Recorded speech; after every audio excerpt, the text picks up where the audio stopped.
Good morning everyone. चलिए आज हम लोग शुरू करते हैं आज के क्लास में mechanism of photosynthesis.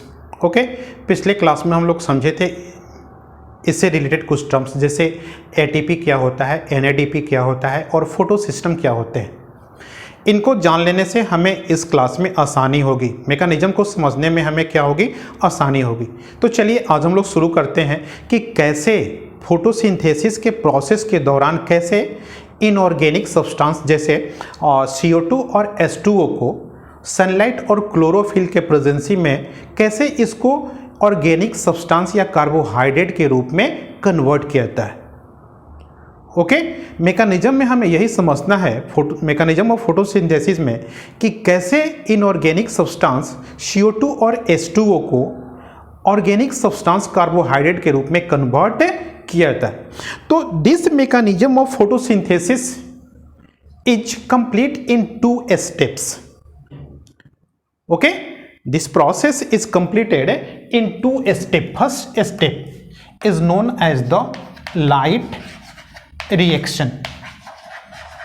First step is known as the light reaction and second step is known as the dark reaction. ठीक है, 2 स्टेप में ये मैकेनिज्म कंप्लीट होता है। फर्स्ट को हम लोग कहते हैं लाइट रिएक्शन और सेकेंड को कहते हैं डार्क रिएक्शन, है ना। बहुत आसान है, बहुत इजी वे में हम लोग समझेंगे कि लाइट रिएक्शंस कैसे होता है, हम लोग बहुत आसानी से देखेंगे, है ना। तो आज हम लोग देखेंगे लाइट रिएक्शन, सेकेंड स्टेप अगले क्लास में देखेंगे। ओके, तो चलिए हम लोग शुरू करते हैं क्या, लाइट रिएक्शन। नाम से ही स्पष्ट है, light reaction, that reaction which takes place in the presence of light is known as the light reaction. इसको हम लोग फोटोफॉस्फोराइलेशन भी कहते हैं। क्या कहते हैं? Photo phosphorylation.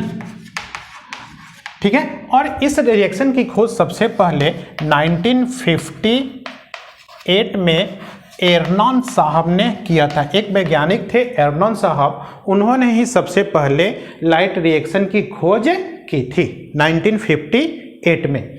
तो लाइट रिएक्शन तो हमें इसलिए बोले कि लाइट के उपस्थिति में होता है। फोटोफॉस्फोराइलेशन क्यों बोलते हैं, क्यों इसे फोटोफॉस्फोराइलेशन कहते हैं? तो फोटोफॉस्फोराइलेशन ये 2 वर्ड से बना है, पहला है फोटो और दूसरा है क्या, फास्फोराइलेशन। ठीक है, फोटो का तो मतलब समझ रहे हैं क्या, photo means light. Phosphorylation means क्या होता है? फास्फोराइलेशन मीन्स क्या होता है? फास्फोराइलेशन मीन्स होता है एडिंग ए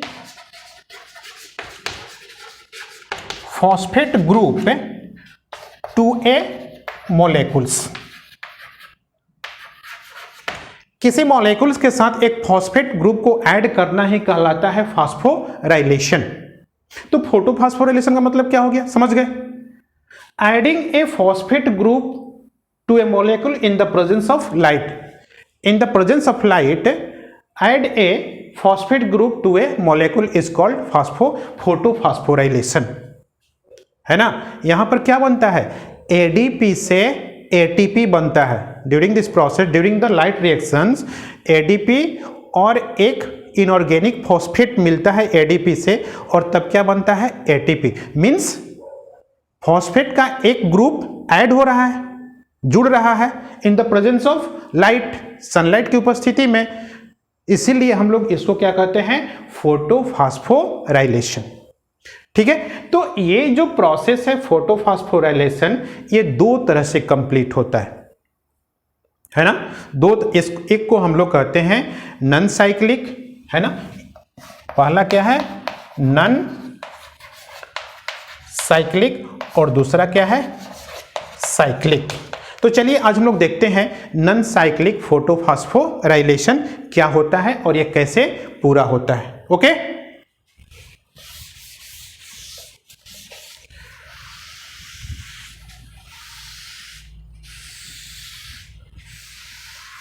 ठीक है, चलिए आज हम लोग शुरू करते हैं नॉन साइक्लिक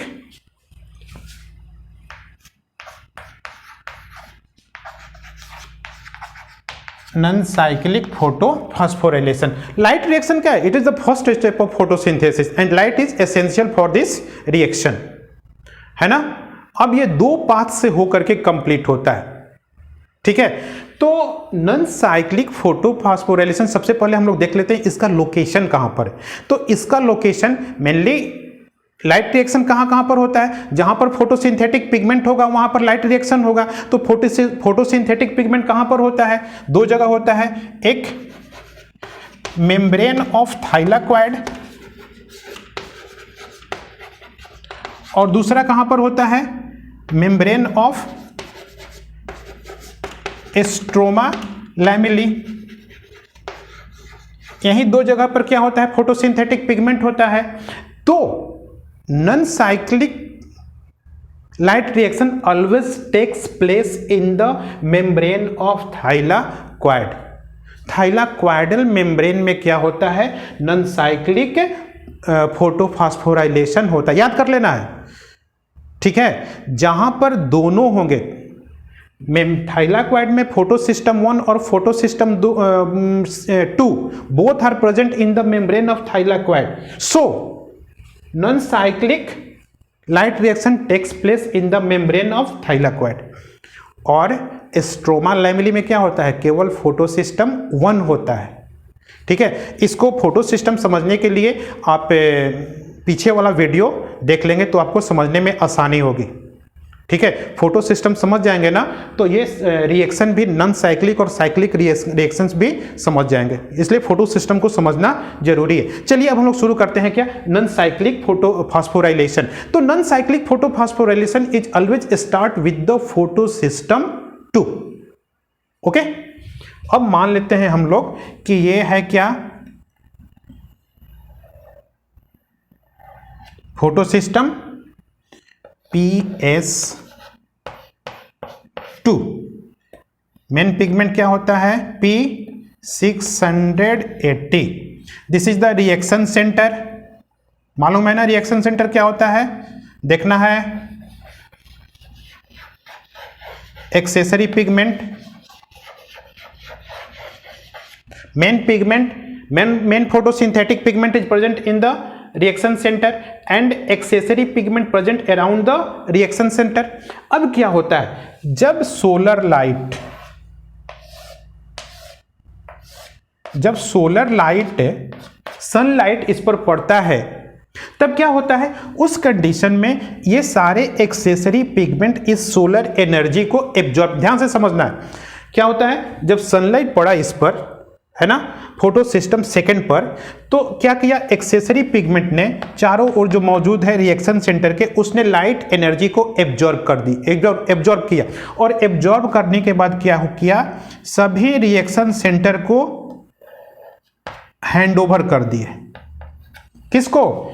ये सारे जो पिगमेंट है ना, accessory pigment, accessory photosynthetic pigment, उन्होंने एब्जॉर्ब किया लाइट एनर्जी को, लेकिन उसके आगे का स्टेप नहीं किए। उसके आगे के स्टेप के लिए उन्होंने क्या किया? उन सारे सोलर एनर्जी को हैंड ओवर कर दिया। किसको? रिएक्शन सेंटर को। अब आगे का प्रोसेस कौन करेगा? रिएक्शन सेंटर करेगा। P680 का मतलब क्या होता है? कि यह जो रिएक्शन सेंटर होता है, ये जो P जो 680 रिएक्शन सेंटर है, वो पिगमेंट 680, वो 680 नैनोमीटर वाले वेवलेंथ वाले लाइट को एब्जॉर्ब करेगा, उससे ज्यादा का नहीं। तो जैसे ही reaction centre extra energy gain करता है, उस एक्स्ट्रा एनर्जी के कारण इसका जो इलेक्ट्रॉन होता है ना, वो एक्साइट हो जाता है, ठीक है ना। The electron of reaction centre become excited due to gaining of extra energy from the accessory pigment. सबसे वो एक्सेसरी पिगमेंट से एक्स्ट्रा एनर्जी लेकर के वो एक्साइट हो जाते हैं, और एक्साइट होकर के यहां से वो हाई एनर्जी लेवल वाले में जंप कर जाते हैं, है ना। रिएक्शन सेंटर से वो क्या हो गए? अपने ऑर्बिट से निकल करके वो चले गए दूसरे ऑर्बिट में, हाई एनर्जी लेवल वाले ऑर्बिट में चले गए। और यहां पर जाने के बाद सबसे पहले इसको रिसीव करता है, एक्सेप्ट करता है कौन? Primary electron acceptor. ठीक है, प्राइमरी इलेक्ट्रॉन एक्सेप्टर उसको क्या करता है? एक्सेप्ट करता है। और अधिकांशतः क्या होता है? प्राइमरी इलेक्ट्रॉन एक्सेप्टर जो होता है वो फियोफाइटिन होता है।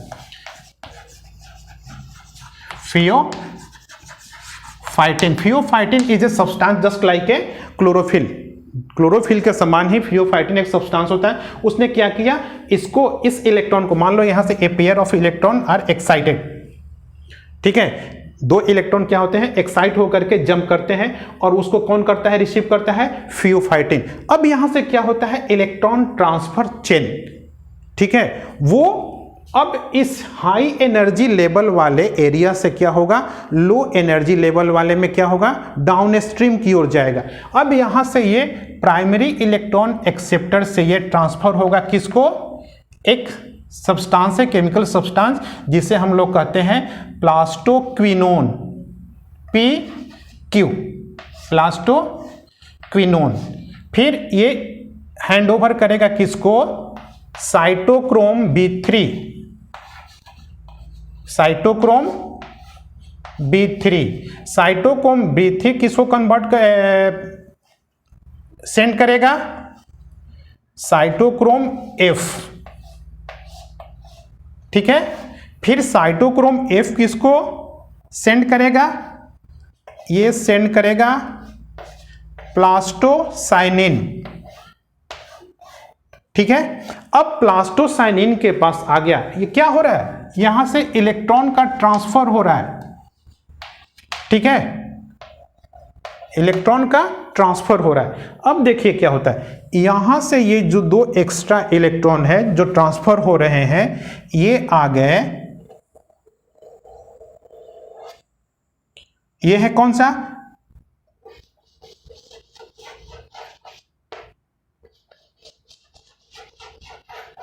फोटो सिस्टम 1, ओके, कौन सा है ये? फोटो सिस्टम फर्स्ट, ठीक है। अब ये दोनों इलेक्ट्रॉन किसको सेंड करेंगे? फोटो सिस्टम 1 को। दोनों इलेक्ट्रॉन कहां चले गए? फोटो सिस्टम 1 के पास। कोई दिक्कत? अब देखिए यहां पर क्या होता है, जैसे इलेक्ट्रॉन यहां से ट्रांसफर हो रहा है, यहां से इलेक्ट्रॉन ट्रांसफर चेन स्टार्ट होता है, ठीक है। इलेक्ट्रॉन ट्रांसफर हो रहा है प्राइमरी इलेक्ट्रॉन एक्सेप्टर से प्लास्टोक्विनोन, प्लास्टोक्विनोन से साइटोक्रोम B3, साइटोक्रोम B3 से साइटोक्रोम F, फिर प्लास्टोसाइनिन, फिर प्लास्टोसाइनिन से किसको गया? अल्टीमेटली ये गया फोटो सिस्टम 1 को। अब इस इलेक्ट्रॉन ट्रांसफर चेन के दौरान क्या होता है ना, कि वो इलेक्ट्रॉन जैसे जैसे डाउन स्ट्रीम को जाएगा ना, वो अपनी एनर्जी को, एक्स्ट्रा एनर्जी को लूज कर देगा, ठीक है। जो यहां से उसको एक्स्ट्रा एनर्जी मिला था, उस एनर्जी को यहां तक लाया, फिर वो क्या किया? यहां पर उसने लूज कर दिया। तो यहां पर पहले से क्या है? ADP और PI दोनों सेल में पहले से मौजूद है। वो क्या? वो ढूंढ रहे हैं कि कहीं से एनर्जी हमको मिले तो हम एक दूसरे के साथ यूनाइट हो जाए। तो इस दौरान क्या हुआ, जैसे ही वो साइटोक्रोम कॉम्प्लेक्स के पास आया इलेक्ट्रॉन, उसने अपनी एनर्जी लूज की और उस एनर्जी को गेन कर लिए कौन? इस ADP और PI। और ये दोनों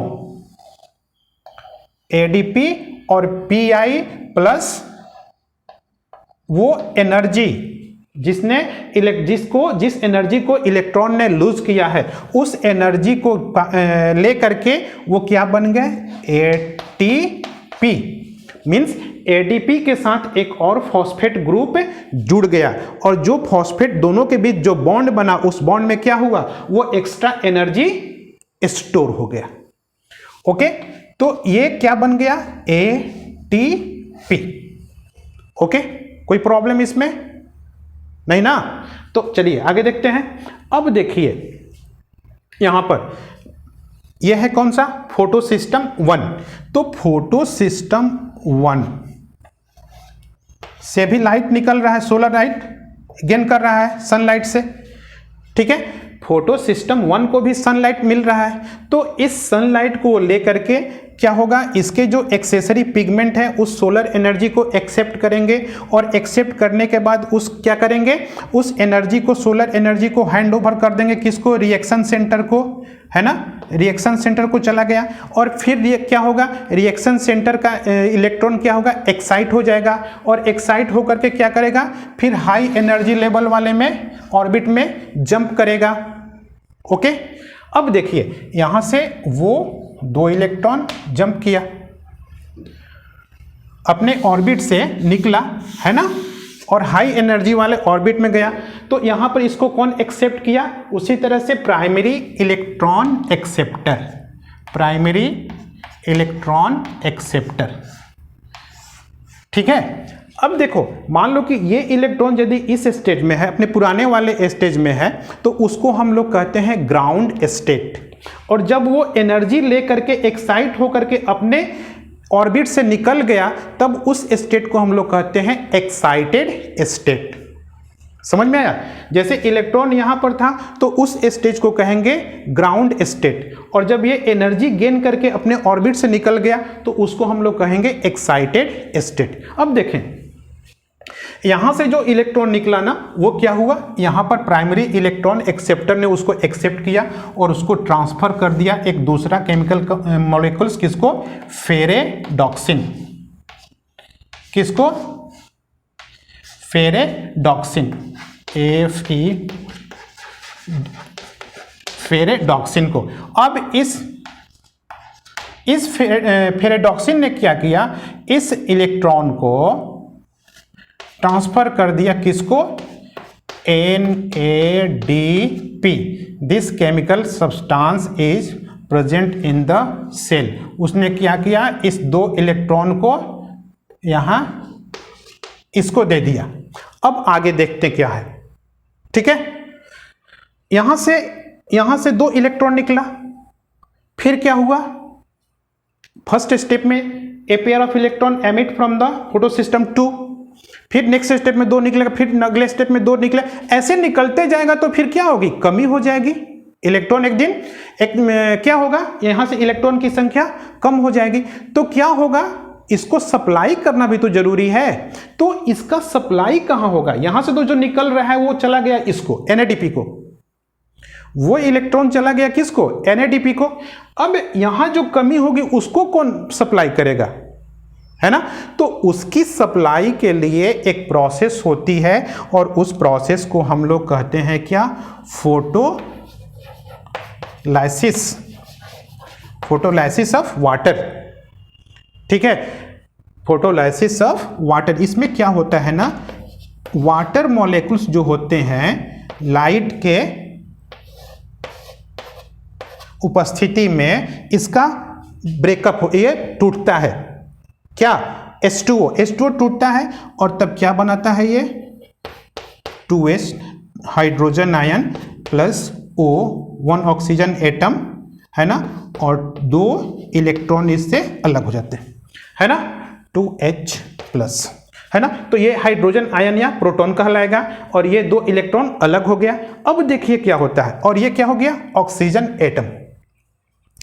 तो यहां पर ये जो 2 इलेक्ट्रॉन अलग हुआ, है ना, ये किससे, वाटर मॉलिक्यूल के स्प्लिटिंग से। और ये वाटर मॉलिक्यूल का स्प्लिटिंग किसके प्रभाव में हुआ, यहां पर क्या होते हैं ना, वाटर स्प्लिटिंग कॉम्प्लेक्स होते हैं, वाटर स्प्लिटिंग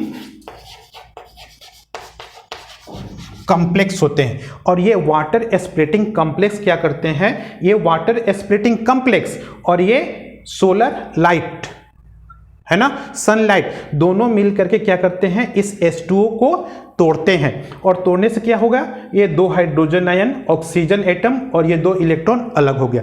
तो ये 2 इलेक्ट्रॉन यहां से चले आए फोटो सिस्टम 2 को, जो यहां से 2 निकले थे उन दोनों की सप्लाई कहां से हो गई, फोटोलिसिस ऑफ वाटर से निकले हुए इलेक्ट्रॉन से।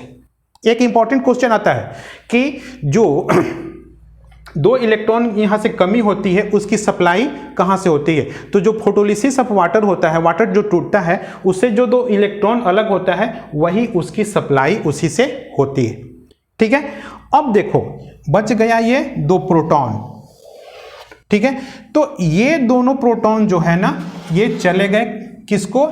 NADP को, है ना। और NADP के साथ ये क्या हुआ? ये इसके साथ दो हाइड्रोजन आयन NADPH+H+ अटैच हो गया और दो इलेक्ट्रॉन अटैच होकर के इसको कन्वर्ट कर दिए किस चीज में? NADPH2। जब ये NADPH2 में कन्वर्ट हो जाता है तो this act like a very active reducing agent and it is used during the second step of photosynthesis, means during dark reaction। Okay, है ना। तो अब यहां पर देखो, हाँ, इसको NADP को NADPH2 में कन्वर्ट करने के लिए एक और एंजाइम रिस्पॉन्सिबल होता है जिसको हम लोग कहते हैं NADP reductase. NADP reductase. This enzyme is activated here which convert NADP into NADPH2।